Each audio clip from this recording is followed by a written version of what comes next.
berbahagia, Bapak Ibu guru hebat. Terima kasih pada siang ini kita bisa berkumpul di acara diseminasi budaya positif di lingkungan sekolah. Pada kali ini saya akan mensosialisasikan bagaimana kita menciptakan budaya positif di sekolah kita yang kemudian untuk mencapai tugas saya di modul 1.4 ya. Oke.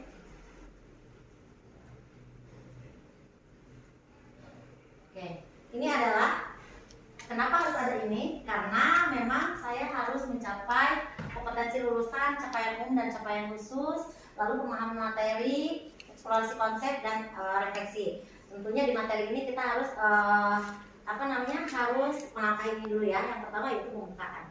Ibu-ibu harus tahu kenapa sekolah itu bisa damai dan nyaman untuk siswanya, karena kita sebagai pendidik harus menanamkan budaya positif. Budaya positif itu dari apa, Bu? Dari teladan kita keseharian. Yang saya kemarin pernah singgung, harus membudayakan 5S, 3M. Itu sebelum siswanya ya harus kita tanya dulu gitu, Bu. Untuk mencapai budaya positif itu biasanya kita harus memahami dulu kesepakatan. Kalau sekolah ruang lingkupnya lebih banyak ya, karena terkecil aja dulu. Ruang lingkup terkecil saya sudah melaksanakan itu di ruang lingkup kelas. Jadi saya sudah membuat keyakinan kelas. Bapak punten materinya dulu ya.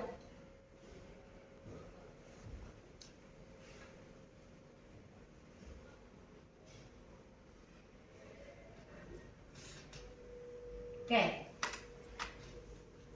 Bagaimana cara mendisiplinkan siswa ketika gurunya aja belum disiplin, gitu kan? Nah, setuju atau tidak? Hukuman dapat mendisiplinkan siswa. Setuju atau tidak? Setuju. Kedua, pemberian hukuman dengan hal positif seperti membaca atau membersihkan halaman sekolah dapat meningkatkan disiplin anak, betul atau tidak ya? Betul. Oke, lalu memberi penghargaan dapat meningkatkan motivasi belajar anak, betul atau tidak? Betul ya. Tapi kita juga sebagai pendidik harus tidak melulu dengan motivasi belajar, itu harus dengan penghargaan. Khawatir kedepannya akan terus berlanjut, maka motivasi itu hilang ketika tidak ada penghargaan atau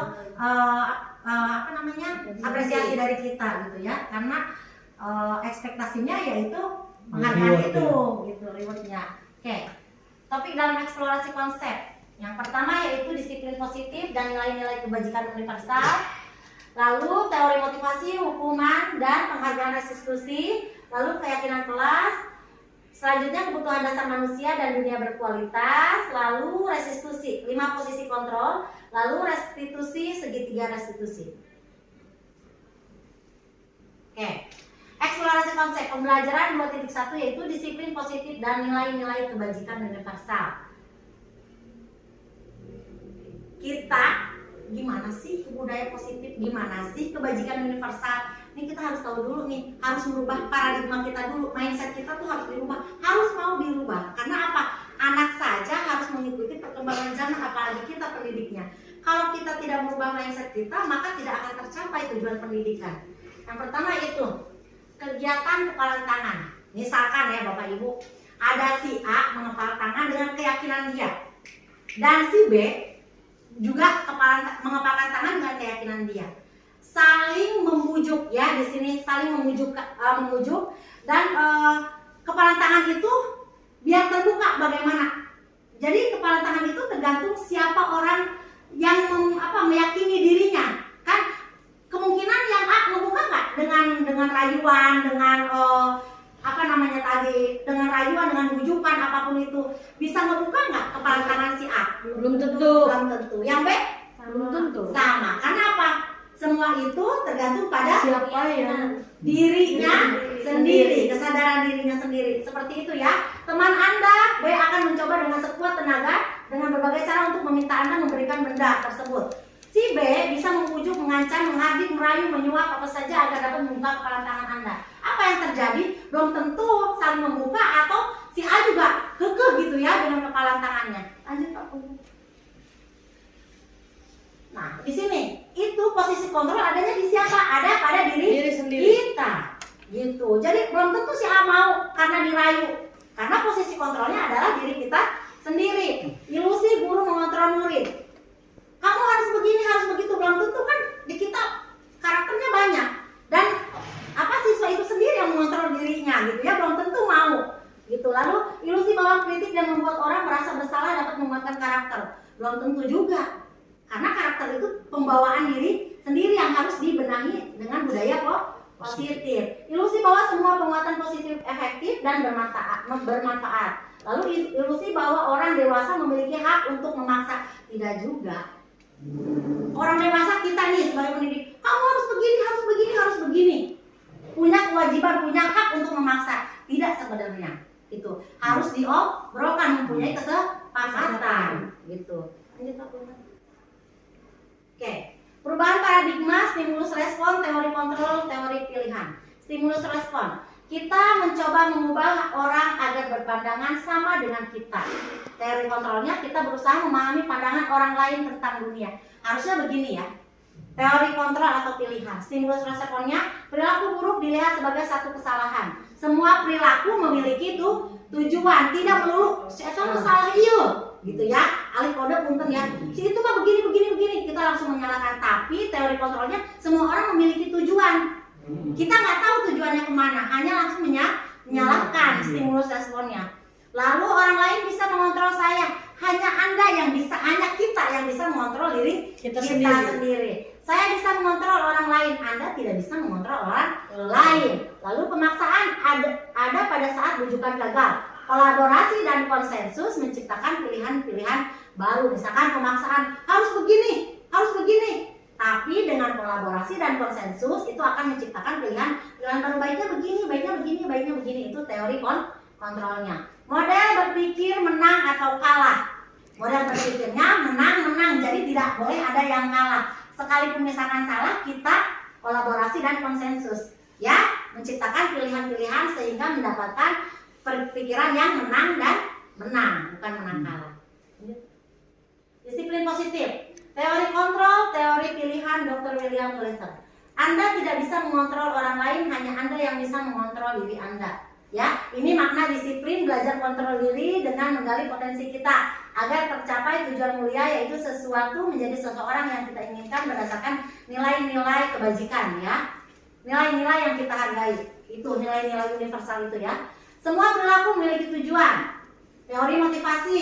Lalu untuk menghindari hukuman. Itu ya, perilaku memiliki tujuan. Saya harus menyelesaikan tugas karena tidak mau dihukum sama guru. Itu tujuannya, ya. Untuk menghindari hukuman, untuk mendapatkan imbalan, saya mau menyelesaikan tugas karena mau dapat penghargaan dari Bu Ipa, itu ya. Lalu untuk menghargai diri sendiri, itu tahu kesadaran diri kita sendiri. Saya menyelesaikan tugas karena saya itu ada tanggung jawab saya, dan saya akan mendapatkan nilai karena nanti setelah lulus saya begini. Itu nilai untuk menghargai diri sendiri, dan diharapkan siswa kita itu ada di sini. Ya, untuk menghargai diri sendiri. Nilai-nilai kebajikan universalnya yaitu keyakinan kelas. Untuk mencapai ini kita harus mendapatkan keyakinan kelas. Itu motivasi intrinsik itu adanya di sini. Menghargai diri sendiri. Di luar daripada itu adalah motivasi ekstrinsik, karena di luar daripada diri kita sendiri. Lalu model berpikir menang-menang, kolaborasi dan konsensus menciptakan pilihan-pilihan baru. 5 posisi kontrolnya: penghukum, pembuat rasa bersalah, itu yang lebih negatif ya. Teman, pemantau, manajer. Lalu segitiga restitusi, apa itu? Menstabilkan identitas, lalu validasi kebutuhan, lalu menanyakan keyakinan. Pandangan, apa itu? Realitas kebutuhan kita berbeda. Kita berusaha memahami pandangan dengan tentang apa itu? Tentang dunia. Setiap orang memiliki gambaran berbeda. 5 kebutuhan dasar yang harus terpenuhi baik pendidik maupun siswa. Yaitu apa? Untuk bertahan hidup kita harus mempunyai apa? Kebebasan, kasih sayang, rasa diterima, kesenangan, ya. Lalu penguasaan. Apakah makna disiplin? Disiplin itu berasal dari bahasa Latin, yang artinya belajar. Makna asal dari kata ini berkonotasi dengan disiplin dari murid-murid Socrates dan Plato. Disiplin diri membuat orang menggali potensinya menuju sebuah tujuan apa yang dihargai. Namun dalam budaya kita, makna kata disiplin telah berubah menjadi sesuatu yang dilakukan seseorang pada orang lain untuk mendapatkan kepatuhan. Lalu kecenderungan umum adalah menghubungkan kata disiplin dengan ketidaknyamanan. Bukan rasa dikungkung sama itu, padahal itu adalah disiplin yang merupakan kesadaran kita ya, bukan kepatuhan. Nilai-nilai kebajikan universal sekarang ya.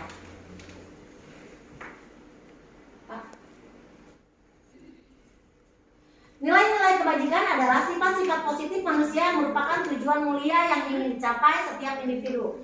Nilai-nilai tersebut bersifat universal dan lintas bahasa, suku, bangsa, agama maupun latar belakang. Kebetulan di Cikurut ya, suka ada orang yang dari Sumatera Barat ya, orang Padang gitu ya. Nah ini di sini nilai sifat-sifat positifnya apa? Saling menghargai, saling menghormati, ya, merangkul, tidak boleh diskriminatif, tidak boleh meninggikan suku, keadatan, apalagi Buddha. Alhamdulillah ya kita cuma satu agamanya di sini ya, gitu, dan semuanya mungkin berbeda paham aja. Lalu dengan mengaitkan nilai-nilai kebajikan yang diyakini seorang, maka motivasi intrinsiknya akan terbangun sehingga menggerakkan motivasi dari dalam untuk mencapai tujuan yang mulia yang diinginkan. Menurut Diana Gosen 1998. Nilai-nilai kebajikan yang ingin dicapai oleh setiap anak Indonesia kita kenal dengan profil pelajar Pancasila. Apa saja? Beriman dan bertakwa, berakhlakul karimah ya.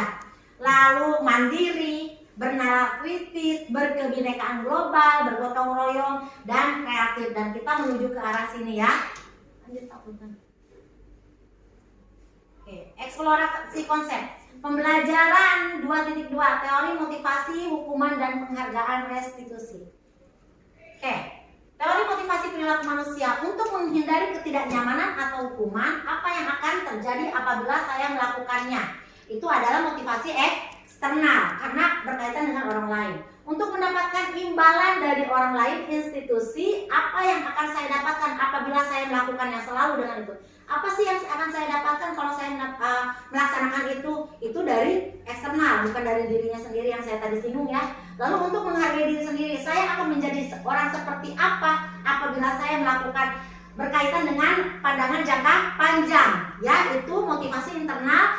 Ini tujuannya disiplin positif karena ada di dalam diri, intrinsik ya motivasinya. Lanjut Pak. Merdeka menurut Ki Hajar Dewantara. Merdeka itu artinya tidak hanya terlepas dari perintah, akan tetapi juga cakap membuat memerintah diri sendiri. Artinya gini, jangan kalau kita nih kalau kita kan nggak mau diperintah sama orang, berarti kita harus bisa memerintah diri kita sendiri. Saya harus bangun jam 7 pagi sehingga tidak terlambat datang sekolah. Kita harus bisa memerintah diri kita sendiri. Kalau tidak mau diperintah orang lain, berarti datangnya dari siapa? Dari internal kita ya. Ki Hajar Dewantara, Pemikiran, Konsepsi, Keteladanan, Sikap Merdeka, cetakan kelima 2013, halaman 469. Oke. Dihukum oleh penghargaan. Bahwa penghargaan berlaku sama dengan hukuman, dalam arti meminta atau membujuk seseorang melakukan suatu untuk memenuhi suatu tujuan tertentu dari orang yang meminta atau membujuk. Dorongannya eksternal dan akan ada faktor ketergantungan beberapa dampak dari pemberian penghargaan. Yang saya bilang tadi, jangan melulu tentang penghargaan atau kompensasi atau apresiasi. Ketika itu hilang, maka motivasi belajar pun akan hilang. Jadi harusnya gimana? Harusnya kontrol diri dari diri sendiri, motivasinya dari internal kita sendiri. Pengaruhnya jangka pendek dan jangka panjang. Lalu penghargaan mengukur, penghargaan mengurangi ketepatan. Kalau tidak ada itu nggak akan datang gitu, paham tidak? Lalu penghargaan tidak efektif. Yalah, harusnya datang jam segini, nggak datang kan? Artinya berantakan yang lain. Lalu penghargaan merusak hubungan. Itu ibu itu tuh berbohong aja, itu kan penghargaan merusak hubungan kita. Jadi miskomunikasi, miskonsepsi dan lain sebagainya. Bohong aja tuh, mau ngasih ini gak jadi gini. Akhirnya ketemu karena ini. Tidak melulu baik ya kalau reward itu ya Bapak Ibu ya. Kita kuatkan melalui motivasi internal. Dihukum oleh penghargaan. Penghargaan menurunkan kualitas. Itu tadinya baik karena penghargaannya tidak ada, langsung menurun. Lalu penghargaan mematikan kreativitas. Tidak ada ide-ide. Lihat di meja gurunya, tidak ada apa-apa kan, males kan? Ya, tidak berpikir. Lalu apa? Penghargaan mengurangi motivasi mau ngasih ide juga males ya, terus mau mengembangkan diri juga males lah, gitu ya. Jadi KBM pun terhambat. Bentuk program kebajikan atau apresiasi. Dalam memberikan apresiasi, penghukuman perlu diingat beberapa hal. Beri pengakuan secara khusus boleh, tapi tidak secara kontinu. Oh iya Neng, baik sekali, kayak gitu ya. Beri pengakuan secara pribadi. Menurut ibu, kamu sudah baik. Saya yakin nih, ibu-ibu di sini sudah melakukan itu, apalagi ketika kita membagi rapot ya. Ibu, menurut saya kalian itu sudah baik, sudah ini, sudah itu. Penguatan ya. Beri pengakuan kepada semua murid bergantian. Jadi jangan hanya murid yang pintar saja. Ada murid yang mungkin kognitifnya kurang tapi keterampilannya baik. Boleh gitu kita apresiasi. Beri pengakuan secara konsisten. Semakin kita sering ketemu, semakin kita memberikan penguatan, move on kalau kita maya. Jadi mereka merasa diakui gitu keterampilannya. Lalu fokus pada proses. Melihat jangan hasil. Ibu-ibu ya, punten.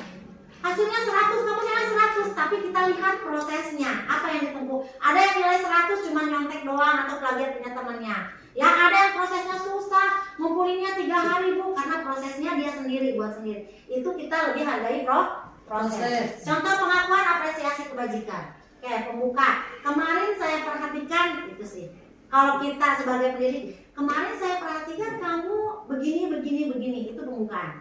Lalu nilai kebajikannya, Ibu melihat kamu baik sekali kemarin, jadi mohon diterapkan, mohon ditinggikan, itu rasa peduli kita ya. Sudah baik sekali kamu. Situasinya pada saat menolong murid baru di kelas kita.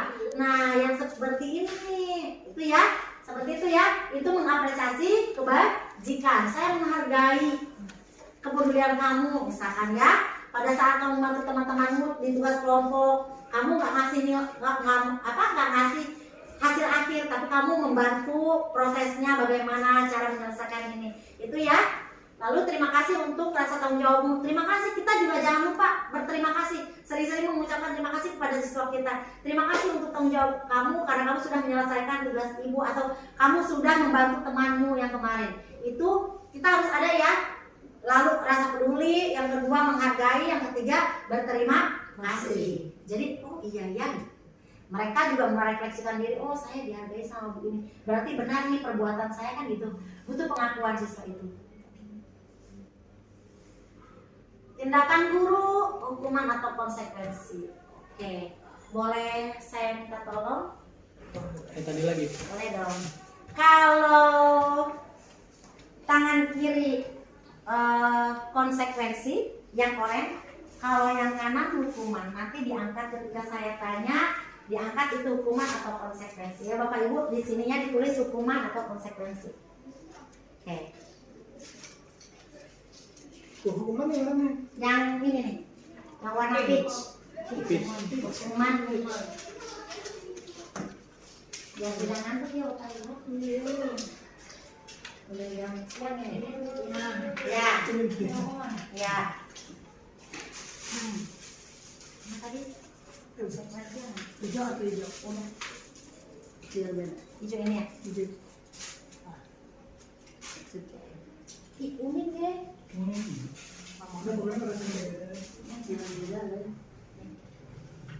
Konsekuensi yang kuning.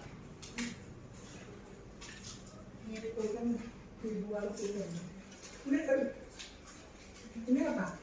Itu konsekuensi. Yang kuning konsekuensi, yang peach adalah hukuman. Jadi ketika saya bertanya, Bapak Ibu tinggal angkat yang, kalau misalnya itu hukuman, angkat yang hukuman. Kalau itu konsekuensi, iya ditulis hukuman, konsekuensi. Konsekuensi yang kuning ya? Yang kuning konsekuensi, yang ini hukuman. Yang peach. Tangan kanan, yang kiri yang mana? Boleh. Hukuman tadi Yang gitu. penting, ya. Yang penting warnanya. Yang penting warnanya, sticky note-nya. Oke, sudah Bapak Ibu? Sudah.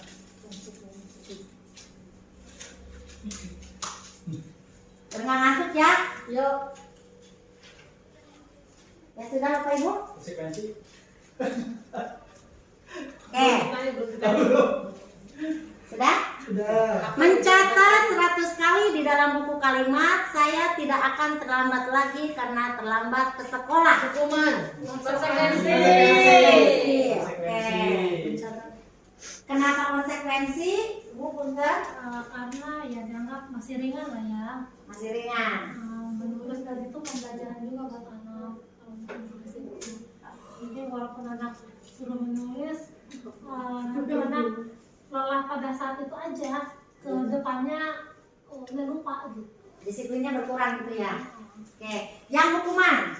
Iya, gimana Bu? Walaupun sedikit hanya mencatat, tetap itu adalah hukuman dari hasil keterlambatannya gitu. Jadi itu yang harus Patuhi. Iya betul. Oke. Baik. Selanjutnya, nanti evaluasinya terakhir ya Bapak Ibu. Lari mengelilingi lapangan basket 2 kali karena terlambat hadir di sekolah. Hukuman atau konsekuensi? Hukuman. Oke, hukuman semua pengalaman Punten. Hukuman ini karena bisa membuat anak trauma. Trauma. Oke, baik sekali. Lanjut ya Bapak Ibu. Murid diminta untuk push up 15 kali karena tidak menggunakan masker ke sekolah. Hukuman atau konsekuensi? Hukuman. Hukuman. Bu Mae, kenapa hukuman itu? Mana tadi? Murid nomor diminta 3. untuk push up 15 kali karena tidak menggunakan masker ke sekolah. Hukuman Bisa berubah ya setelah membaca 2 kali. Hukuman atau konsekuensi menurut Ibu? konsekuensi kayaknya. Konsekuensi. Kenapa konsekuensi? Murid diminta untuk push up 15 kali tidak menggunakan masker ke sekolah. Konsekuensi. Kenapa konsekuensi? Karena di situ tidak menggunakan masker karena kan sebelumnya mungkin sudah ada peraturan harus menggunakan masker. Ketika dia tidak menggunakan masker harus dipus Konsekuensi. Yang hukuman stop Bu Desi. Hukuman kan? Hukuman ya? Ya, kenapa? Mungkin ada peraturan sebelumnya harus menggunakan masker ke sekolah, tapi si peserta didik tidak memakai masker, jadi harus dihukum push up sebanyak 15 kali. Oke, baik. Biar jerak gitu ya. Kenapa hukuman? Oke. Yang keempat ya, menggantikan kertas tugas teman yang telah dicoret-coret. Itu hukuman atau konsekuensi? Konsekuensi. Di sini apa ya? Ada perjanjian di mana bila si siswa itu membuat kesalahan dengan mencoret-coret kertas temannya itu harus tanggung jawab dengan menggantikannya ya. Itu adalah konsekuensi kita ketika kita mencoret-coret punya teman, kita tahu sendiri gitu konsekuensinya ya harus kita gantikan gitu ya. Lanjut. Membersihkan tumpahan air di meja tulis karena tersenggol pada saat belajar. Konsekuensi atau hukuman? Konsekuensi. Bu Mai yang masih konsekuensi. Paru kenapa konsekuensi? Atas perbuatan yang telah dilakukannya, ya berarti konsekuensinya harus dibersihkan di meja. Tanggung jawab. Baik. Selanjutnya ya, murid disuruh untuk mengenakan sepatu seharian. Murid disuruh untuk melepaskan sepatu seharian di sekolah karena tidak menggunakan sepatu hitam. Hukuman. Hukuman konsekuensi? Hukuman. Murid disuruh untuk mengenakan sepatu. Kenapa buat hukuman? Enggak mendidik Melepaskan. Sepatu seharian di sekolah karena tidak menggunakan sepatu hitam. Enggak mendidik. Yang tidak menggunakan sepatu hitam berarti Harus dilepas.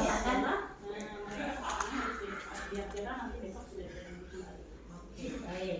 Selanjutnya, lari mengelilingi lapangan basket 2 kali karena terlambat 10 menit untuk pelajaran PJOK. Betul? Hukuman atau konsekuensi? Hukuman. Apa Paru? Hukuman atau konsekuensi? Hukuman. Kayaknya mau nanya ke Paru aja deh. Kenapa hukuman? saya bingung PJOK kan memang olahraga ya, Ya. gitu. Ya fisik. Yang bikin bingung apa ya? Kayaknya masuk ke konsekuensi juga ya. Lalu jawabannya apa, Ya, Pak? Tapi karena yang menggunakan tenaga itu maksudnya keuntungan seperti itu. tapi kalau dalam hal olahraga menurut saya ini konsekuensi kayaknya. Konsekuensi. Yuk kita bareng-bareng lihat jawabannya Bapak Ibu yang betul semua siapa ngacung nanti. Ya, survei Saya mau membuktikan. di mana-mana tulis tadi ya. Contek tadi. Oke, inilah jawabannya Ibu-ibu. Mencatat 100 kali di dalam buku kalimat saya tidak akan terlambat lagi karena siapa yang betul yang ini? Lari mengelilingi lapangan basket 2 kali. Hukuman, oke. Boleh diminta untuk buka bersama. Ingat ya, boleh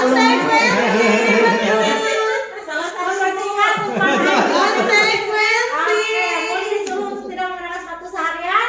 Hukuman. Lari mengelilingi lapangan basket 2 kali atau terlambat itu apa? Hukuman. Tadi Salah. salah. Tidak siapa yang semua? Tidak ada. Satu. Oke, udah baik Ibu-ibu. Tadi benar, Bang. Iya, olahraga soalnya. Iya, konsekuensi karena sudah tahu gitu ketika misalkan iya gitu. PJOK. Memang sebelumnya kan harus Nah ini, Iya. kenapa hukuman, kenapa konsekuensi? Di sini Bapak Ibu perbedaannya hukuman dan konsekuensi. Hukuman itu sesuatu yang menyakitkan dan harus terjadi. Segala sesuatu yang menyakitkan, katanya push up bikin Iya. apa bengkak atau Iya, lari fisik. yang sampai 100 kali gitu, itu yang menyakitkan itu adalah hukuman. Konsekuensi itu sesuatu yang harus terjadi. Sesuatu yang harus terjadi, misalkan memang harus dirapikan gitu ya, itu konsekuensi. Membuat anak sakit fisik maupun hati untuk jangka waktu lama. Sakit hati banget gitu digituin sama. Nah seperti tadi tidak harus melepaskan sepatu karena tidak menggunakan warna hitam. Itu kan menyakiti hati. Dia jadi murung di dalam kelas kan karena nggak bisa kemana-mana. Iya. Malu sama teman-temannya, itu adalah menyakitkan hati. Itu bentuk hukuman. Bu, Membuat anak cut dulu, merasa Bu. tidak nyaman dalam benci kedisiplinan. Anak menghargai disiplin. Kalau konsekuensi tahu, oh iya ya, kedisiplinan lebih ke sadar diri. Oh saya udah numpain, berarti saya harus beresin. Tapi kalau ini membenci kedisiplinan, kalau hukuman itu pastinya. Dendam. Lalu paksaan, hukuman itu lebih ke paksaan, harus Paksa. wajib gitu. Tapi kalau konsekuensi stimulus dan tanggapan. Mendorong anak menyakiti diri sendiri ketika hukuman dia nggak mau, nggak mampu, lebih ke karena merasa tersakiti ya gitu. Itu nantinya menyakiti diri sendiri. Lalu kalau konsekuensi mendorong anak agar mudah menyesuaikan diri. Oh iya ya, ternyata harusnya begini. Jadi ke depan dia adaptasi dengan semua peraturan sekolah. Lalu konsep diri yang buruk. Nah ini karena hukuman selalu dihukum, maka ada anak yang lebih membantah atau lebih brutal nantinya, gitu ya. Kalau konsekuensi lebih ke konsepnya baik ke anak itu, karena tahu konsekuensinya. Kalau saya datang terlambat, pasti orang tua saya begini.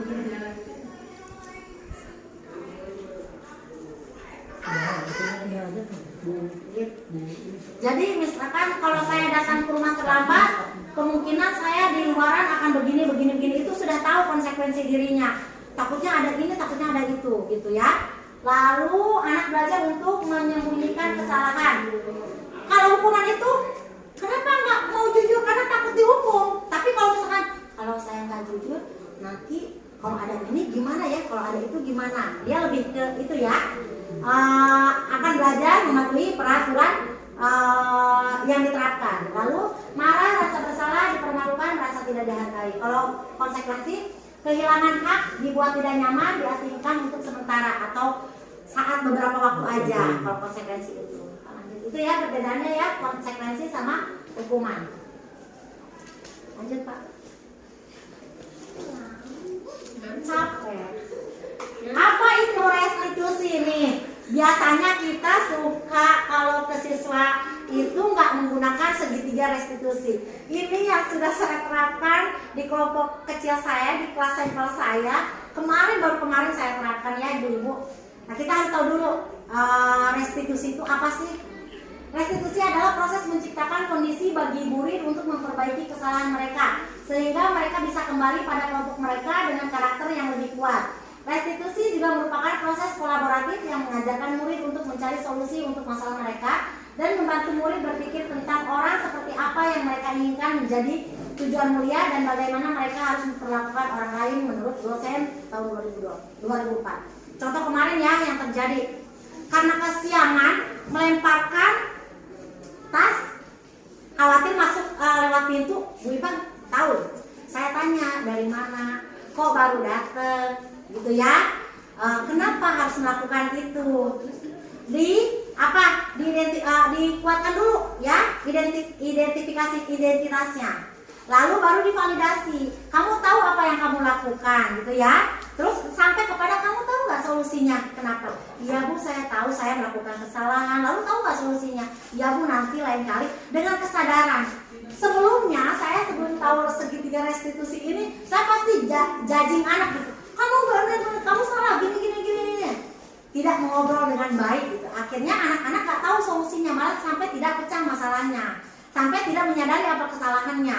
Tapi setelah saya pelajari ini, restitusi ini, dan memang kita harus punya ini gitu. Di dunia pendidikan itu harus punya ini. Lebih memunculkan karakter anak sehingga anak berubah ke karakter yang baik.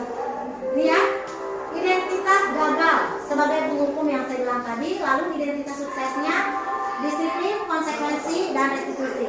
Sesuatu yang menyakitkan harus terjadi, ini hukuman. Konsekuensinya sesuatu yang harus terjadi. Restitusinya merupakan pilihan, gitu ya. Anda mau bagaimana? Kamu mau gimana? Nah, apa tujuannya? Itu ya pilihannya. Saya begini Bu, saya begini. Berikan dia alasan, ya. Lanjut Pak, mungkin. Oke, ciri-ciri restitusi bukan untuk menebus kesalahan, namun untuk belajar dari kesalahan. Saya salah Bu, kemarin melempar tas. Lalu bagaimana? Nah, itu apa? Belajar dari kesalahan. Jadi saya nggak boleh begitu lagi karena itu nggak sopan. Saya harusnya membawa tas, masuk, izin ke ibu. Itu belajar dari kesalahan dan itu tidak diulang kembali. Itu restitusi, memperbaiki hubungan. Lalu tawaran, bukan paksaan. Bagaimana kalau nanti ke depan kamu kesiangan lagi? Gitu ya, kalau sudah tahu solusinya enak. Restitusi menuntut untuk melihat ke dalam diri. Jadi merefleksikan ke diri, iya Bu saya yang salah, kan itu sebenarnya kesadaran diri kita. Jadi sebenarnya peraturan atau hukuman itu tidak menyadarkan kita, yang menyadarkan kita adalah apa? Diri kita, kesadaran diri kita. Oh iya Bu, sebenarnya begini harusnya, gitu ya. Lalu restitusi mencari kebutuhan dasar yang mendasari tindakan. Apa sih yang mendasari tindakan kamu? Malu Bu datang terlambat. Kenapa alasannya itu? Ya. Lalu restitusi diri adalah cara yang paling baik. Restitusi fokus pada karakter bukan tindakan. Karakter kamu harusnya begini. Bukan tindakan kamu salah begini, bukan. Tapi lebih baik kamu begini, itu memperbaiki karakter, gitu ya. Lalu restitusi fokus pada solusi, yaitu solusinya apa ketika kita tahu itu salah. Lalu restitusi mengembalikan murid yang berbuat salah pada kelompoknya. Jadi bukan menghakimi. Kamu di luar saja, enggak. Ketika sudah ada solusinya, saya begini. Kita berikan solusi itu, kita berikan keyakinan kepada mereka. Sok, kembali ke tempatnya gitu. Dikembalikan lagi ke kelompoknya. Gitu ya, jangan kalau kita asingkan malah dia merasa dihukum, gitu. Bukan restitusi dia. Lanjut Pak. Eksplorasi konsep, pembelajaran 3 itu keyakinan kelas. Oke. Mengapa tidak peraturan saja? Mengapa harus keyakinan kelas? Ya, sebenarnya gini, akar dari keyakinan kelas adalah peraturan kelas. Ya, cuman masih ke identik negatif. Kalau ke keyakinan kelas lebih kepada kesadaran diri. Mengapa kita memiliki peraturan harus menggunakan helm bila mengendarai kendaraan roda 2? Mengapa kita memiliki peraturan 3M, menggunakan masker, mencuci tangan, menjaga jarak 1,5 meter? Mengapa kita memiliki peraturan harus datang tepat waktu pada saat mengikuti pelatihan?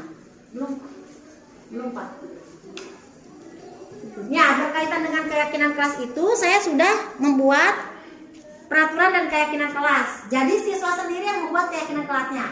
Awalnya membuat peraturan kelas, lalu menyarikan kepada hal yang positif dari peraturan kelas itu. Terbentuklah keyakinan kelas, gitu motivasi intrinsik ini membutuhkan nilai-nilai keyakinan kelas yang mereka buat sendiri keyakinan kelasnya. Ini sticky note ya, kemarin ada fotonya di Lokakarya. Lanjut Pak di aksi nyata. Lanjut. Nah, untuk mendapatkan budaya positif di lingkungan sekolah, maka kita harus dari sini dulu nih. Dari hal yang kecil, peraturan kelas, naik ke keyakinan kelas, ruang lingkupnya agak mulai naik nih, ya. Dari keyakinan kelas nanti lingkungannya berubah menjadi positif, karena semakin banyak, ya siswa itu mengimbaskan kepada siswa yang lain. Dari lingkungan positif maka akan tercipta budaya positif. Budaya positif itu dimulai dari kita tenaga pendidik berikan teladan yang baik. Kalau kita ngomong kolaborasi ke siswa, kitanya juga harus berkolaborasi. Kalau kita harus saling membantu, kitanya juga pendidik harus saling membantu. Kalau kita ngomong budaya positif 5S, kitanya juga harus 5S. Senyum, sapa, salam, sopan, santun. Jangan ngomong teori aja ya Bapak Ibu, harus dilaksanakan sama kita ke siswa. Saya sudah ngomong, siapa saja yang di gerbang, karena pintu utama kan ada di gerbang. Ibu masuk tuh senyum, minimal senyum kalau ke pengendara. Tapi kalau yang ke jalan kaki, ya Bu mau ketemu siapa, itu budayakan positif itu. Mulai dari diri kita sendiri sebagai pendidik ya, baru nanti oh iya Bu Ipa begitu teladan, ya memberikan teladan kepada yang lain. Paham ya? Lanjut. Paham Bu. Lanjut teman-teman. Yang mana yang merupakan keyakinan kelas? Kesepakatan kelasnya, datang tepat waktu, mengucapkan salam, menjaga kebersihan sekolah, berdoa sebelum dan sesudah kegiatan, aktif dalam pembelajaran, tertib. Kesepakatan kelas, kami guru dan murid yang saling menyayangi, kami murid yang semangat belajar, kami murid yang peduli dengan teman-temannya. Yang keyakinan kelasnya yang mana? Yang mana? Menjaga kebersihan sekolah itu juga keyakinan kelas. Kalau ini kami guru dan murid yang saling menyayangi. Itu adalah tugas guru dan tugas siswa di situ. Karena tugas guru tidak boleh menyakiti siswa. Ya, siswa harus saling menghormati. Itu ada tugas guru dan tugas siswa nanti ya di variabel T sama D. Lanjut Pak. Oke, Ini siswa yang nyakitin guru. Ada siswa yang cuek aja. ya karena itu budaya positifnya belum terjalin Ibu. Karena kitanya juga mungkin, saya sering merefleksikan gini, kenapa siswa itu ketemu sama saya masih manyun, mungkin saya juga kurang gitu. Artinya kan kita yang jadi artis ya, guru itu adalah artis, guru itu adalah teladan. Jadi kenapa saya ikut CGP, banyak banget ya ilmu, ternyata saya yang salah loh selama ini. Guru itu bukan hak itu, bukan mempunyai hak yang harus menuntun siswa, tapi bukan pembentuk siswa, bukan, tapi kita adalah penuntun siswa, gitu ya. Kegiatan pendalaman keyakinan kelas menurut variabel tabel T dan Y. Hormat, kami meyakini bahwa sangat penting untuk menghormati semua orang dan barang milik orang lain. Bekerja, kami meyakini bahwa sangat penting untuk mengerjakan segala pekerjaan untuk mengikuti kegiatan yang telah ditugaskan. Diterima dan dimiliki, kami meyakini bahwa sangat penting untuk merasa diterima pada suatu kelompok dan saling peduli satu dengan yang lain.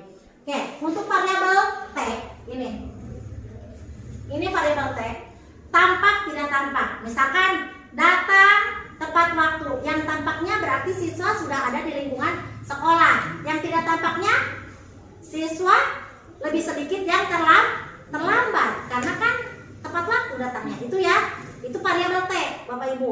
Kalau variabel Y, terdengar, terlihat, dan berperilaku. Ayo teman-teman, kita lebih pagi datangnya ke sekolah. Lalu yang terlihatnya, oh anak-anak sudah ada di lingkungan sekolah, itu kan terlihat sama kita. Berperilakunya, anak-anak mulai merapikan kelas, duduk di kelas, itu sudah berperilaku apa yang mereka lakukan itu. Dari apa yang terdengar dan terlihat. Lanjut Pak. Oke, ini ya. Hormat. Selalu satu orang berbicara, yuk saya bantu. Perihal apa nih? Perihal berempati terhadap orang lain. Terlihatnya, oh iya dia peduli sama orang lain. Itu kan apa yang kita lihat. Lalu perilakunya apa? Tersenyum ramah. Itu yang berperilaku. Lalu hormatnya. Ini variabel T sama Y itu saling berkaitan. Apa yang ditulis di variabel T, maka Y-nya juga begitu, ya. Gitu. Hormatnya datang tepat waktu, tidak tampaknya sering hadir terlambat. Ini bekerjanya, tekun bekerja dan menyimak guru. Tidak tampaknya seperti tidak mendengarkan guru dan acuh tak acuh. Kita kemarin juga sama siswa buat ini. Ya, jadi rangkaian pembuatan keyakinan kelas itu ada variabel T dan Y. Lanjut Pak Teman. Nah, ini Bapak Ibu. Keyakinan kelas. Lalu kembalikan buku ke tempatnya. Keyakinan kelas apa? Jawab. Dilarang mengganggu orang lain. Menghormati. Menghormati. Hadir di sekolah 15 menit sebelum pembelajaran dimulai. Disiplin tepat waktu. Disiplin tepat waktu. Dilarang melakukan kekerasan. Keselamatan utama. Saling menghargai. Dilarang menggunakan narkoba. Kesehatan. Bergantian atau menunggu giliran. Keyakinan kelasnya Budaya saling menghormati. saling menghormati. juga. Gunakan masker. Kesehatan. Jangan berlari di kelas atau koridor. Oke, kita lihat ya. Ada yang betul semua tidak Bapak Ibu? 100. Sudah memahami ya konsepnya. Lanjut Pak. Oke, kebutuhan dasar manusia dan dunia berkualitas. Kebutuhan dasar manusia yaitu kasih sayang dan rasa diterima. Lalu penguasaan, kebebasan, kesenangan ini adalah untuk bertahan hidup. Karena manusia itu semuanya butuh kasih sayang. Dengan kasih sayang maka akan mendapatkan apa? Kesenangan. Kebebasan akan terlaksana. Penguasaan pun begitu. Oh, saya bisa nih ini. Karena apa? Kitanya harus kasih sayang dulu nih ke anak-anak. Bu, atau kalau kitanya benci terus, mereka juga nggak bebas. Gini, ibu mah cuma marahan baik. Ya udahlah, nggak bebas kan berekspresinya, atau nggak kreatif karena selalu takut salah. Akhirnya tidak menguasai. Kesenangan tidak ada, jadi pembelajaran tidak aman dan nyaman karena tidak ada ini, tidak ada kesenangan, lalu kebebasan, ya. Tidak seceria itu. Kita harus memberikan ini kebutuhan dasar manusia. Eksplorasi konsep. 5 posisi kontrol. Oke, sebagai penghukum identitas gagal. Ini yang masuk di identitas gagal ya. Kontrol dari luar, menghindari hukuman, buruk berbuat, menghabis, nunjuk-nunjuk, menyakiti, menyindir. Kamu mah begini amat, gini. Itu walaupun lembut ya, tapi kalau udah nyindir itu masuk di dalam menghindari hukuman, membuat rasa bersalah, berceramah dan mengatakan seharusnya ibu kecewa sama kamu. Nah, kalau udah begitu tuh udah rasa bersalah. Nggak enak. Kamu nggak kasihan sama ibu? Itu tuh membuat rasa bersalah. Lalu apa teman? Membuat alasan-alasan untuk muridnya, gitu ya. Harusnya kamu begini. Itu teman. Kayak kita lagi curhat, gitu ya. Saya juga Bu suka ngomong gini, saya kurang baik apa lagi sama Iya, kalian?" itu membuat berarti ibu masih ada di identitas gagal, membuat rasa bersalah kepada siswa. Secara kita tidak sadari, saya pun begitu gitu sebelumnya. Lalu pemantau, menghitung dan mengukur. Kamu begini, udah berapa kali begini. Nah itu pemantau. Lalu kalau ada di posisi manajer, mengajukan pertanyaan-pertanyaan. Kamu tahu tidak kenapa dipanggil ke sini? Kamu kenapa? Nah itu adalah manajer. Guru berkata, kalau kamu tidak melakukannya, awas ya, rasakan. Secara tidak sadar kita ya, gitu, suka melakukan itu. Kamu seharusnya, kamu sudah tahu, ibu lelah sekali mengatakan ini. Udah berapa kali itu sering tuh rasa bersalah ya. Secara kita tidak sadar loh. Lalu, ayolah lakukan demi ibu, mau kan? Suka kan begitu? Suka sekali. Coba sih wayahna kan gitu kalau Ayo kita kasih wayahna. nah itu selaku teman ya sering kita begitu tuh melakukan itu. Kalau kita pemantau apa peraturannya gitu. Sebagai manajer apa yang kita yakini gitu ya. Apa yang bisa kau kerjakan untuk memperbaiki masalah ini. Nah itu restitusi. Apa yang kamu yakini? Kedisiplinan apa yang dilanggar. Itu sebagai manajer. Hasilnya kalau hukuman memberontak menyalahkan orang lain atau berbohong. Loh ibu keluar dari kelas kan gitu. Murid melakukan meletakkan guru di dalam dunia apa itu? Berkualitas ya. Lalu murid meletakkan guru sebagai orang sangat penting di dunia berkualitas. Saya pengen ketemu guru itu lagi deh. Enak diajak ngobrolnya, nyaman. Kalau sudah jadi teman kan, nyaman mau curhat Itu ya.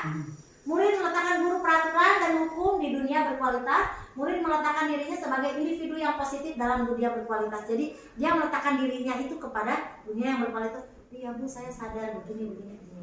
Itu ya kalau manajer. Murid berkata, biarkan saja, nanti juga marah-marah lagi. Sering tuh, nanti marah-marah lagi loh. Biarin aja deh. Paling juga marah-marah di kelas. Nah itu kalau penghukum ya. Lalu kalau maafkan saya, kalau teman saya pikir bapak ibu atau teman saya ternyata begitu, gitu ya. Kalau sebagai pemantau berapa banyak ya? Apa ini? Bintang. Berapa banyak bintang yang harus saya kasih, gitu ya. Lalu bagaimana caranya saya bisa memperbaiki keadaan? Pengajuan pertanyaannya kalau manajer lebih ke konsultasi gitu ya, pemecahan masalah. Dampak pada murid mengurangi kesalahan. Ya kalau hukuman tuh bukan sadar tapi terus dilakukan, malah lebih parah nantinya. Merasa rendah diri. Ya kalau pembuat rasa bersalah, berarti saya mah nggak ada baik-baiknya jadi orang. Nah, ya rendah diri. Saya mah begini berarti orangnya bodoh, orangnya ini, orangnya itu rasa rendah diri. Kalau teman lemah, tidak mandiri, tergantung nanti, mana ya Bu Ipa, tiba-tiba mana ya Bu Ipa, punya masalah nih, selalu mencari, ya. Kalau pemantau menitik beratkan pada sanksi atau hadiah untuk dirinya. Sanksinya apa kalau nggak itu? Hadiahnya apa ya? Itu pemantau. Tapi kalau misalnya manajer mengevaluasi diri bagaimana cara memperbaiki. Kamu tahu tidak kesalahan kamu? Bagaimana cara memperbaikinya?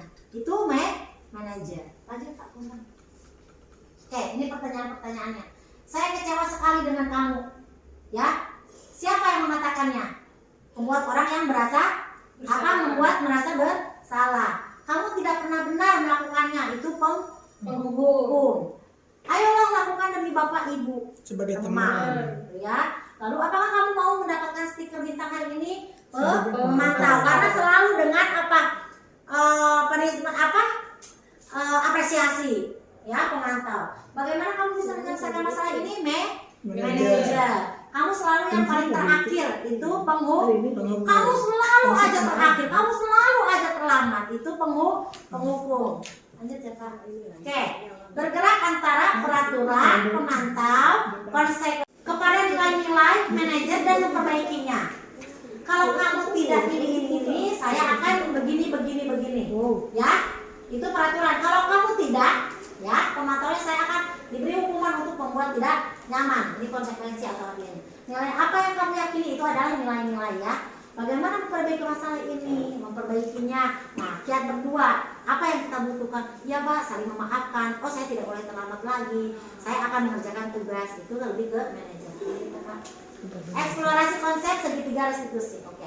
Yang pertama, ketika kita menggunakan segitiga restitusi, yang pertama yang harus dilakukan yaitu apa? Menstabilkan identitas dulu, Bapak Ibu. Ditanya dulu. Kenapa dipanggil sama ibu? Kamu tahu nggak alasannya kenapa ibu manggil? Tanya dulu. Oh iya Bu, saya kemarin begini. Itu menstabilkan identitas. Lalu menanyakan keyakinan apa yang sudah kamu langgar, gitu ya. Lalu validasi kebutuhan. Apa setelah ini yang harusnya kamu karena keyakinan kamu langgar, apa sebaiknya? Itu validasi kebutuhan. Oh iya Bu, saya harusnya begini. Menyadari itu segitiga restitusi. Misalkan nih, ada seorang siswa yang di dalam pembelajarannya izin terus ke kamar mandi kan? Ke kamar mandi, ke toilet karena sembelit misalkan. Ditanya sama gurunya, dipanggil, kenapa? Keluar masuk terus. Sembelit Bu. Kan diajak sama temennya, dibawa ke ruang UKS, dia nggak mau, kenapa? Itu ditanya dulu tuh identitasnya. Lalu keyakinan kelas apa yang dilanggar? Iya Bu, tidak disiplin, terus tidak menghormati orang lagi belajar, kan gitu kan, mengganggu ketertiban kelas. Lalu validasinya kebetulan, iya Bu, nanti mah mau diajak ke UKS dan lain sebagainya. Itu ya. Adakah cara lain yang lebih efektif untuk mendapatkan apa yang kamu butuhkan? Itu validasi kebutuhan. Ya Bu, harusnya saya emang mendapatkan pertolongan. Saya tidak boleh menolak ketika diajak ditolong sama teman. Itu segitiga restitusi. Awalnya menstabilkan identitas, lalu menanyakan keyakinan kelas apa yang dilanggar, lalu validasi kebutuhan. Nah, menstabilkan identitas di sini ada. Berbuat salah itu hal yang manusiawi. Nggak apa-apa. Kemarin sembelit juga ibu pernah ngalamin sembelit. Nah, boleh itu. Nggak apa-apa. Itu mah manusiawi. Tidak ada manusia yang sempurna. Ibu pun mungkin kalau jadi kamu akan seemosi kamu. Tapi, nah gitu. Akan lebih baik begini. Itu menstabilkan identitas. Jadi tidak ada manusia yang sempurna. Kesalahan siswa itu tidak melulu salah gitu. Kita pun pernah melakukan itu. Kita harus merefleksikan itu. Lalu siapa yang salah? Bapak ibu tidak tertarik untuk menjadi ibu, nggak akan pernah nanya siapa yang salah, siapa yang benar. Tapi kita cari solusinya. Bagaimana kita bisa baik lagi sama temennya gitu ya. Si itu tihul aja pun ngadorong. Jadi mekancingnya lepas. Tapi bukan itu. Bagaimana cara mencari solusi biar keduanya saling baik lagi. Itu ya. Kalau segitiga restitusi. Nah, validasi kebutuhan. Kamu bisa saja kan melakukan hal yang lebih buruk yang saya bilang tadi. Emosi itu wajar. Mungkin ibu juga akan lebih baik begini. Kamu juga mungkin bisa ya lebih dari itu. Tapi kan kamu sebagai manusia, iya bu, saya sadar begini. Saya menahan emosi. Itu validasi kebutuhan. Apa yang penting bagi kamu? Iya bu, saya kan begini, handphone saya gini. Apa sih? Menanyakan kenapa alasannya kamu begitu. Itu validasi kebutuhan. Coba kamu belajar cara lain. Misalnya kamu mau nggak emosi kamunya lebih turun, atau kamu tahu nggak caranya yang lebih baik, cara menegur teman. Begitu kita di sini validasi kebutuhan. Ya, lanjut Pak Punten. Baru menanyakan keyakinan. Apa nilai yang kita percaya di kelas? Kita kan sudah buat keyakinan kelas. Apa yang dilanggar sama kita? Ya bu, saya tidak saling menghormati, saya nggak disiplin bu, itu keyakinan. Lalu bagaimana nilai-nilai universal yang telah kita sepakati? Itu yang tadi. Kelas yang ideal itu seperti apa sih? Yang saling menghargai, kompak, kolaborasi dan lain sebagainya. Maka ketika ada permasalahan itu, kalau sudah tahu solusinya, ditarik ke keyakinan kelas gitu. Maka akan sadar, oh iya bu, keyakinan kelas ini yang saya langgar, kebajikan universal ini yang saya abaikan, gitu ya. Lanjut Pak, bukan hukuman dan paksaan. Intervensi 30 detik. Apakah kamu ingin berbuat lebih baik? Nanti ditanyakan. Bagaimana kamu setelah masalah ini tahu solusinya? Apakah kamu akan menjadi lebih baik? Ya bu, mau misalkan. Apakah saat ini kamu sedang menjadi orang yang kamu inginkan? Tidak bu, misalkan kan. Kita carikan lagi solusinya. Ini pertanyaan-pertanyaan ini yang harus kita refleksikan setelah membuat segitiga restitusi sama siswa yang mungkin butuh obrolan sama kita, butuh konsultasi sama kita. Nah, Bapak Ibu, saya butuh refleksi nih. Sekarang setelah mempelajari ini, ya, apa yang Ibu bisa terbuka pemikirannya, paradigmanya, mindsetnya ketika setelah memahami materi ini? Ada yang bisa bantu saya untuk merefleksikan pembelajaran kita hari ini? Keluarga mungkin. Keluarga. Setelah mengikuti sesi desiminasi ini, mungkin saya menjadi tahu tentang apa itu segitiga restitusi, kemudian apa itu keyakinan kelas, apa itu budaya positif ya Bu, yang tentunya dimana budaya positif itu harus kita berikan contoh kepada peserta didik kita agar peserta didik kita pun melakukan budaya positif di sekolah kita, tentunya untuk pembelajaran di kelas yang lebih menyenangkan, interaktif, kemudian aman dan nyaman juga tentunya. Terima kasih Bu An jawabannya. Lalu perasaan apa yang muncul selama mengikuti sesi ini, khususnya mengenai makna disiplin dan motivasi intrinsik? Ada yang bisa menanggapi ini nggak Bapak Ibu? Boleh Bu Emma. Menjadi kita itu sebagai pendidik menjadi wawasan lebih terbuka, lebih bisa mengambil tindakan terhadap siswa, mana yang betul dan salah, dan bisa lebih memotivasi siswa agar lebih berkarakter yang lebih baik gitu. Terima kasih Bu Emma. Nah, pertanyaan ketiga, peran Amung seperti apakah yang telah saya lakukan selama mengikuti modul ini? Modul ini tuh mengajarkan kita menjadi amung yang seperti apa sih? Ada yang bisa jawab tidak, Bapak Ibu? Setelah mempelajari ini, oh iya ya, berarti selama ini saya sistem amungnya yang saya lakukan apa gitu. Siapa yang bisa menanggapi ini? Sistem amung. Ini yang ketiga. Peran amung seperti apa yang saya lakukan? Ya, amungnya menjadi sumber inspirasi aja. Biar Mau kita bisa menjadi sumber inspirasi bagi siswa. siswa. Nah, saya akan menjadi amung yang seperti apakah setelah mengikuti modul ini? Setelah mempelajari modul ini mau jadi amung yang seperti apa? Bapak Ibu ada Manajer, pastinya teman, gitu ya, manajer dan teman. Semoga ya kita bisa menggapai sistem amung yang itu ya, apa? Manajer dan teman. Amin. Amin ya Allah, gitu ya. Bisa merefleksikan dan bisa mengaplikasikan segitiga restitusi.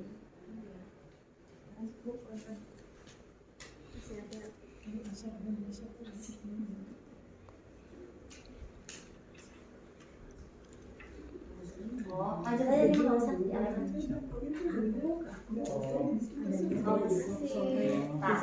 Oke, Bapak Ibu, baik. Terima kasih atas waktunya.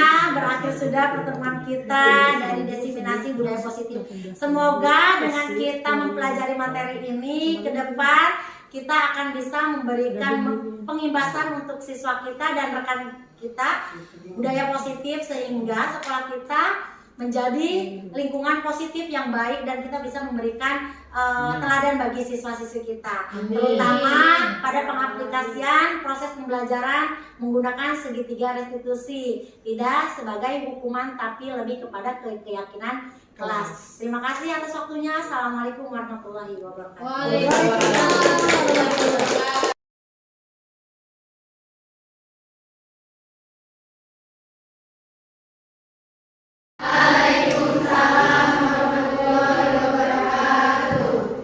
Bagaimana kabarnya anak-anak hari ini? Baik.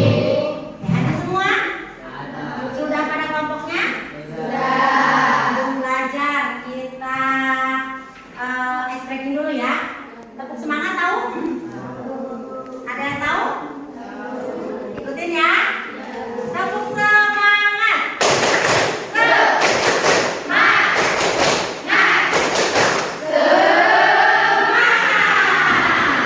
Oke, boleh sambil berdiri tidak? Satu kali lagi ya. Semangat. Oke. Tepuk semangat.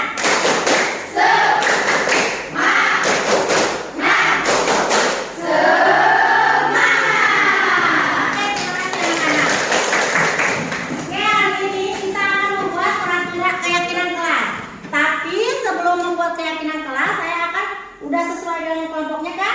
Saya akan membagikan sticky note-nya nanti mulai dari kelompok 1 menuliskan peraturan kelasnya di sticky note warna hijau. Lalu menyarikan kalimat menjadi positif kelompok 2 di sticky note warna kuning. Lalu keyakinan kelas di kelompok 3 itu menuliskan di warna pink. Tabel T itu di warna peach. Tabel Y warna orange. Tugas guru dan tugas siswa itu di warna kuning dan hijau. Paham? Paham. Jangan sampai kebalik ya tulisnya karena ada lemnya. Nanti yang sudah selesai menuliskannya boleh disimpan di sini. Tapi tabel 2, 3, 4, 5, 6 itu menunggu peraturan kelas dulu. Ya, nanti peraturan kelasnya sudah ditempel, baru kalian bisa menyarikan kalimat menjadi positif, ya, karena semuanya berkaitan. Paham? Oke. Kelompok satunya di sebelah mana tadi? 4 orang.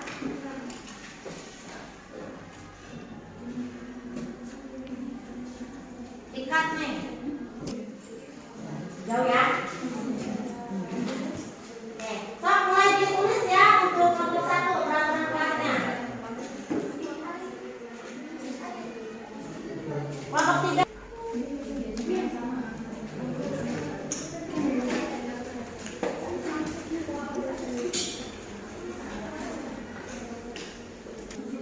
bagi ya, yang tampak sama tidak tampak, 3 orang. Tapi nunggu peraturan kelas sama keyakinan kelas dulu.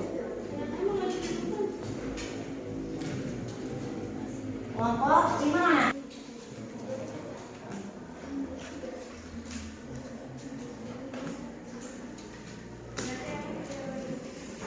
Kelompok 6 yang berarti yang tugas guru 3 orang ya, lalu tugas siswanya 3 orang. Tugas siswa ini ya,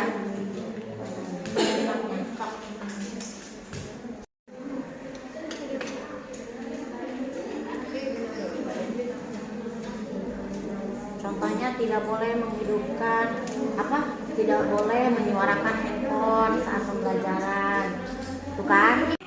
Padatnya ke sana, di sini nih kamunya, di sini kamunya. Nah, peraturan kelas yang telah ditulis apa saja? Peraturan kelas yang telah ditulis sama kelompok 1, tidak boleh berisik saat jam pelajaran berlangsung. 2, tidak boleh main HP saat jam pelajaran berlangsung. 3, tidak boleh coret-coret tembok kelas. 4, tidak boleh datang terlambat. 5, harus melaksanakan piket kelas. 6, tidak boleh membuang sampah di kelas. Nah, itu nanti sudah selesai ya. Terima kasih waktunya kelompok 1. Nah, sekarang tugas kelompok 2 menyarikan kalimat menjadi positif. Sok siapa? Berisik saat jam pelajaran. Berarti apa? Kesulitan?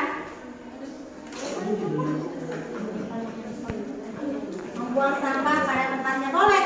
Simpan di sana. Berarti menjawab peraturan kelas yang poin berapa itu?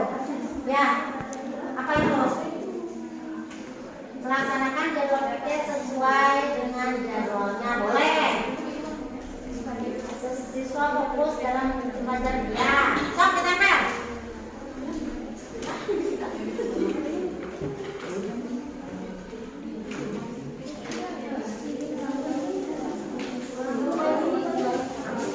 Menyimpan handphone pada tas atau di mana? Ada, tidak boleh main handphone. Masih di mana? Handphone nggak boleh.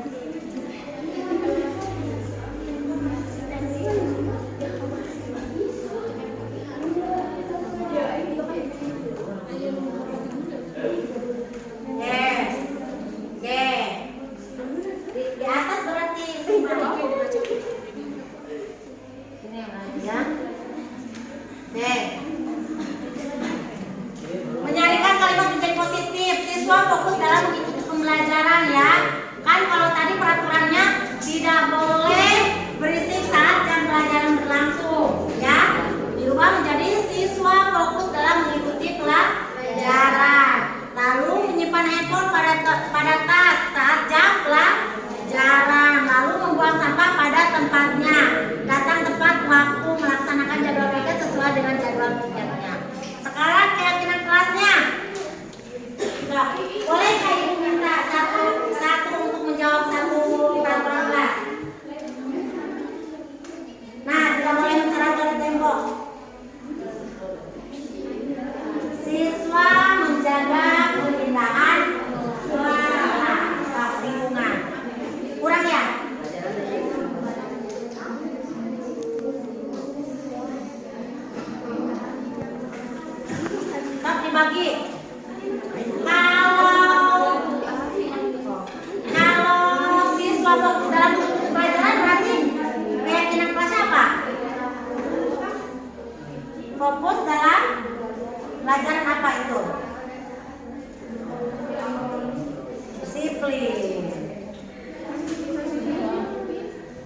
lingkungan kelas tuh. Nah, apa itu? Masuknya. Siswa menjaga keindahan lingkungan kelas masuk ke mana? Termasuk ke dalam disiplin. Kebersihan kan keindahan berarti apa? Bertanggung jawab. Itu. Oke. Beres ya, peraturan kelas menjadikan kalian menjadi positif, lebih terbesar. Kelompok 1, 2, 3 lancar, tinggal kelompok 4, 5 sama 6. Oke. Stop. Kelompok 4 mana? Boleh dilihat ke depan. Yang tampaknya yang mana, yang tidak tampaknya yang mana? Stop di sini. Saya maunya yang 3 ini, saya maunya yang 3 ini. Untuk kelompok yang ini.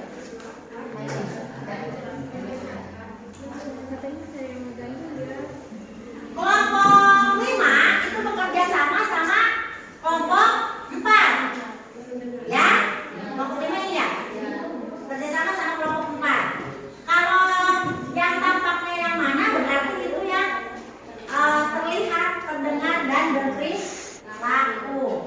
Nah, kelompok 6 mangga dituliskan tugas guru dan tugas siswa. Sudah tulis? Tapi nanti kali ya, tunggu ini dulu ya. Kerjasama kelompok 4 sama kelompok 5. Kalau yang guru itu buat bikin tugas guru, kalau siswa buat bikin tugas siswa. Ya. Yang ya. Dilihat. Yang tampak mana? Yang tidak tampaknya siapa? Kelas, jangan pakai tampak juga. Kelas terlihat bersih. Kelas menjadi bersih. Itu kan terlihat. Kelas menjadi kotor, tidak nampak. Ya, itu ditulis di atas tidak tampak. Ya, kelas menjadi, jangan terlihat, kelas menjadi kotor. Itu tidak nampak kan? Gitu.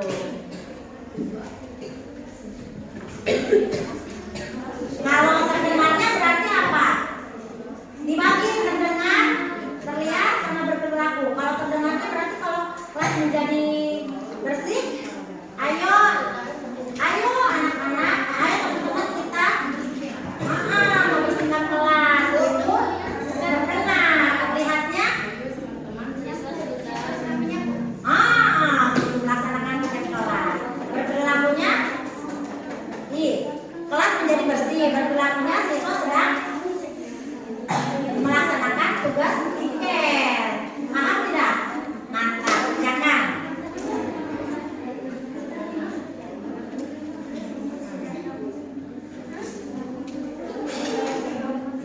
Sudah? Yang sudah ditempel. Kenapa?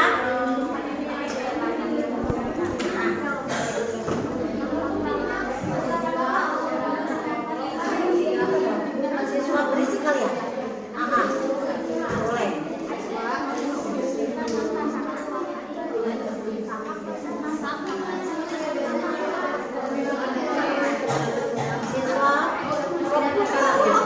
Siswa menyimak. Siswa ngobrol di dalam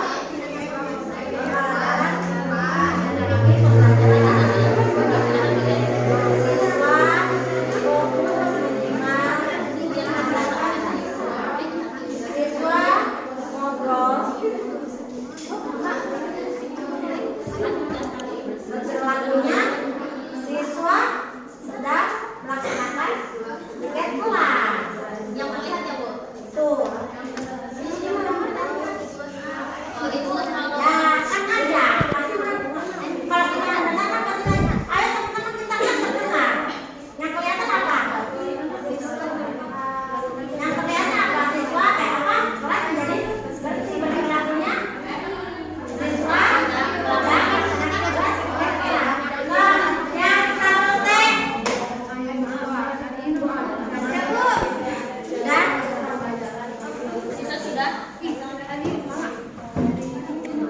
Ya. Ada berapa sih tadi?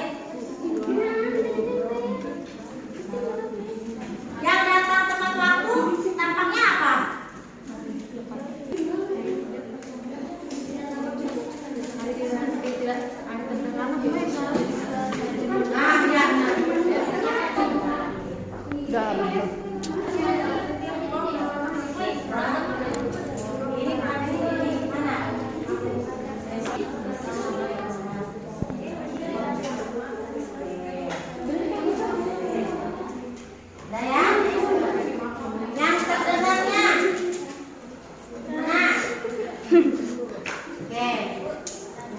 Ayo anak. Mana? Siswa sudah melaksanakan piket. Berarti ini kalau terlihatnya berarti kelasnya bersih.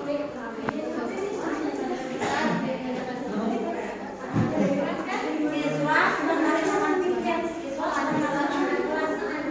Ini semuanya ini. Salah satunya kan ini ngomongnya berangkat lebih pagi. Berarti ini kan ini yang melaksanakan piket sudah.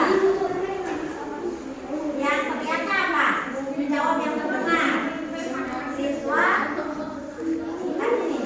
Siswa sudah berada di dalam kelas. Nah, ini terlihatnya. Berperilakunya mana? Ini yang terlihatnya mana ini? Yang ini nih. Membersihkan kelas. Yang terlihatnya mana? Ada berapa orang yang oh, ini bukan ini jawabannya. Terus kelas berarti yang terlihatnya apa? Kelas menjadi bersih. Itu ya. Terus bikin lagi satu lagi Pak. Sudah? Masak, tempel.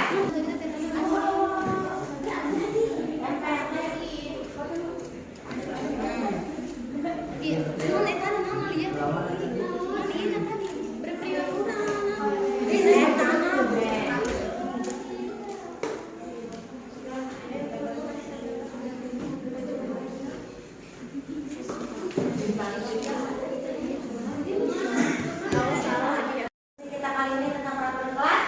Kelompok 1 tadi sudah ya? Kelompok 2 coba sekarang presentasikan. Nah, enggak. Nanti kelompok 3, kelompok 4, kelompok 5, kelompok 6.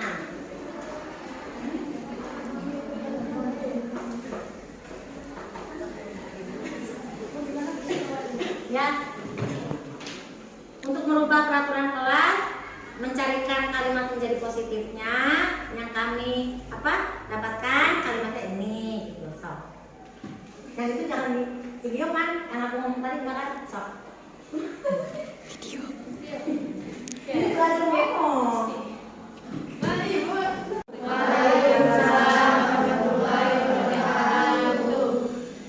Hasil dari diskusi kelompok 2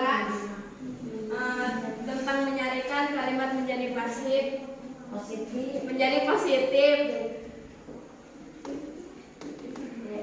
Tentang peraturan kelas, yaitu siswa fokus dalam mengikuti pelajaran, menyimpan handphone pada tas atau tempatnya saat jam pelajaran. Siswa menjaga keindahan lingkungan kelas, datang tepat waktu, melaksanakan jadwal piket sesuai jadwal piket, membuang sampah pada tempatnya. Nah, Sekian dari saya. Assalamualaikum warahmatullahi wabarakatuh.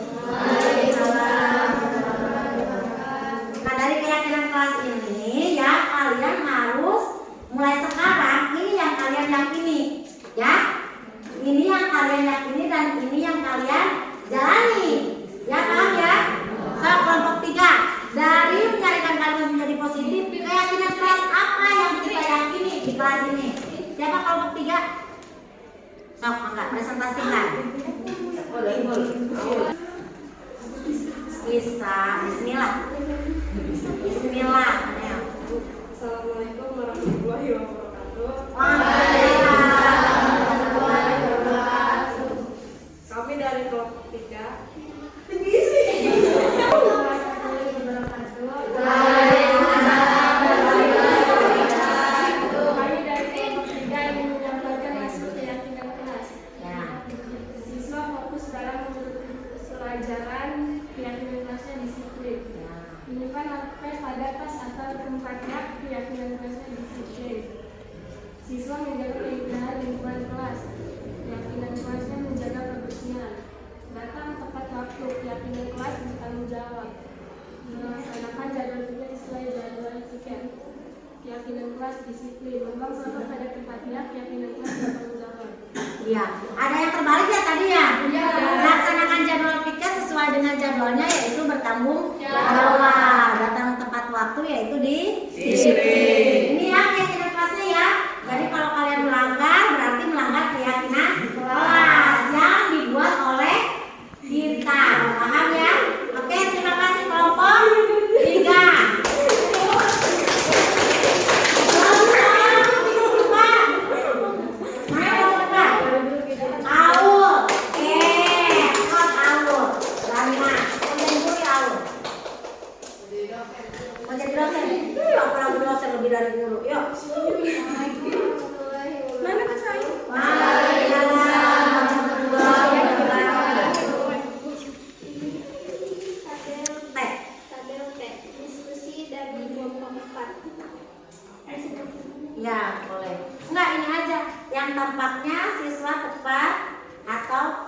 Itu ya. Yang tampaknya siswa tepat atau tampak berada di dalam kelas saat jam pelajaran dimulai. Kelas Yang tidak tampaknya siswa masih berada di luar lingkungan sekolah. Terus yang tampaknya kelas menjadi bersih, tidak tampak kelas menjadi kotor. Siswa fokus menyimak pelajaran. Yang tidak tampaknya siswa mengobrol dalam kelas. Oke, terima kasih. Ini adalah tabel T dari keyakinan kelas ya. Terima kasih Aul, duduk kembali.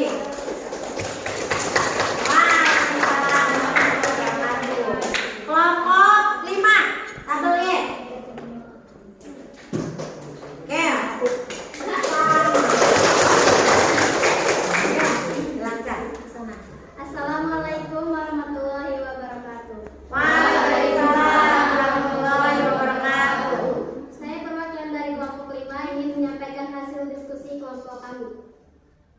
Yang pertama ada terdengar, terlihat, dan berperilaku. Terdengar, ayo teman-teman kita berangkat lebih pagi. Yang terlihat, siswa sudah berada di dalam kelas saat pelajaran dimulai. Berperilakunya, siswa masuk ke kelas tepat waktu. Terdengar, ayo teman-teman mari kita membersihkan kelas. Terlihat, kelas menjadi bersih. Berperilaku, siswa sedang melaksanakan piket kelas. Sekian dari saya. Assalamualaikum warahmatullahi wabarakatuh.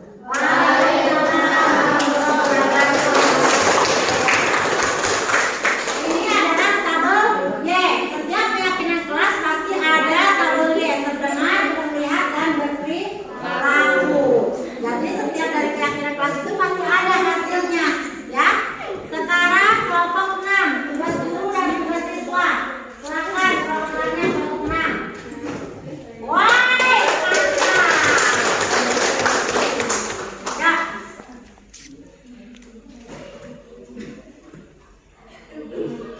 Assalamualaikum warahmatullahi wabarakatuh.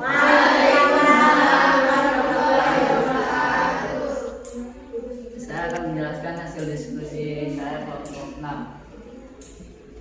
Tugas guru memberikan pelajaran atau materi, tugas siswa menerima pelajaran atau materi. Tugas guru tidak menyakiti siswa, tugas siswa menghormati guru. Tugas guru menjelaskan pelajaran, tugas siswa mendengarkan penjelasan guru. Oke, terima kasih. Assalamualaikum warahmatullahi wabarakatuh. Waalaikumsalam warahmatullahi wabarakatuh. Oke anak-anak, dari yang kita laksanakan ini mulai dari peraturan kelas sampai kepada tugas siswa dan guru, ini yang harus kita yakini ya, bahwa kita sepakati keyakinan kelas di kelas 10 ayat 1 adalah ini. Paham ya? Dan ini kita laksanakan bersama-sama karena kita sudah sepakati keyakinan kelasnya adalah ini untuk mulai dari sekarang sampai selamanya keyakinan kelas ini digunakan. Paham ya? Oke, baik. Terima kasih atas waktunya. Peraturan kelas apa, keyakinan kelas kita sudah buat. Maka harapan saya kita bersama-sama akan bisa melaksanakan keyakinan kelas ini dengan rasa tanggung jawab. Ya, ketika salah satu dari keyakinan kelas ini kita langgar, maka keyakinan kelas apa yang kita langgar dan kita harus tahu solusinya apa. Paham ya? Oke, terima kasih atas waktunya. Assalamualaikum warahmatullahi wabarakatuh. Waalaikumsalam warahmatullahi wabarakatuh. Kita refleksi ya dari pelajaran kelas sekarang. Apa yang kalian dapatkan setelah kita membuat peraturan kelas, keyakinan kelas hari ini? Siapa yang mau jawab? Boleh. Kalau di Meet itu harus racing dulu baru saya persilahkan, itu ya. Ulang. Apa? Menjadi lebih paham Tentang keyakinan kelas, peraturan kelas. Lalu ada lagi? Ada lagi? Namanya siapa tadi, Neng? Soekarno. Lalu setelah mempelajari ini, apa yang harus kalian tingkatkan setelah mengetahui keyakinan Paul. Rasa bertanggung jawab. Rasa bertanggung jawab.